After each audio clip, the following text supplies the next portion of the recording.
গাড়ির কাজকে আমার আঙ্গুল কাটতে পারবে? আঙ্গুল কাটার আগে প্রথমে এই 6টা জিনিস দিয়ে টেস্ট করে নেব। প্রথম নাম্বারে আমাদের কাছে আছে একটা সসেস, একেবারে 2 টুকরা হয়ে গেছে। 2 নাম্বারে আছে কেক। আমার এত দামের গাড়ি, সব জায়গায় কেক লেগে গেছে। 3 নাম্বারে আছে আমাদের কাছে কলা। এই কলাটা তো একদম মাখনের মতো কেটে গেল, একটা একদম ভর্তা। 4 নাম্বারে আছে একটা শশা, এটা আগের গুলো তুলনায় অনেক শক্ত। চলুন দিয়ে দেখি। অন্য এটা যদি অর্ধেক হয়ে যায় তাহলে আঙ্গুলের অবস্থা আমার কি হবে? 5 নাম্বারে আছে বেগুন, এটা শক্ত এবং অনেক মোটা।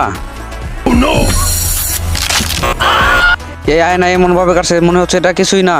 6 নাম্বারে আছে গাজর, এই গাজরের সাইজ তো আমার আঙ্গুলের সাথে 2 ডাবল মোটা। কাজ তো গাজরকে কেটে দিল, এখন তো আমার আঙ্গুল নিয়ে অনেক বেশি ভয় হচ্ছে। এবং সর্বশেষ আমার কাছে আছে আমার হাতের আঙ্গুল। 3 সেকেন্ডে লাইক এন্ড সাবস্ক্রাইব করে দাও, তাহলে আমার হাতের আঙ্গুল দেবো। 1 2 3।